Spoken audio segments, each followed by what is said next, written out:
Bonjour à tous, moi c'est Florian Vasseur, je suis animateur et coordinateur du Fab Lab de Lannion.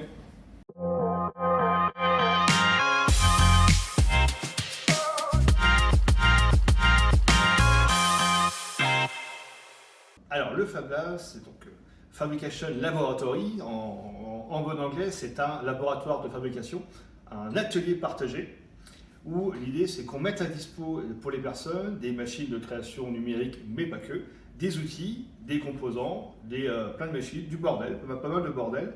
Et donc l'idée c'est que les gens viennent travailler sur des projets divers et variés. Donc on a des étudiants, des particuliers, des professionnels, des graphistes, tout plein de personnes de profils très différents.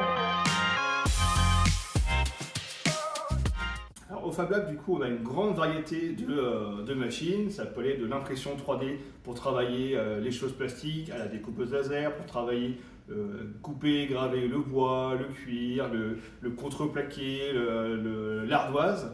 On peut aussi travailler, usiner des matériaux comme l'aluminium. On peut travailler aussi le tissu, en sachant aussi que, comme quand on arrive, c'est pas toujours évident de savoir sur quoi on veut travailler, d'avoir un projet précis, on propose une programmation d'ateliers tous les mois où l'idée, ça va être un peu de faire la première marche pour venir au Fab Lab avec des ateliers pour découvrir le dessin 2D, la modélisation en 3D, ou alors des ateliers un peu plus prétexte où on va faire un peu de soudure, un peu de 3D. Au Fab Lab, à Lannion, mais dans les Fab Labs en général, on va favoriser ce qu'on appelle alors, le libre, l'open source. Un logiciel libre, il y a 4 grands critères. C'est la liberté d'utiliser le logiciel. Ça implique qu'il est gratuit, mais pas forcément. La liberté de voir ce qu'il y a à l'intérieur, son code source, la liberté de pouvoir le modifier et donc de pouvoir le redistribuer dans les mêmes conditions. Bien souvent, les projets du Fab Lab sont documentés sur un espace sur le site internet, le wiki du Fab Lab. Donc vous allez trouver par exemple pour chaque projet la documentation, comment on l'a fait, et avec quels matériaux et comment on peut le refaire.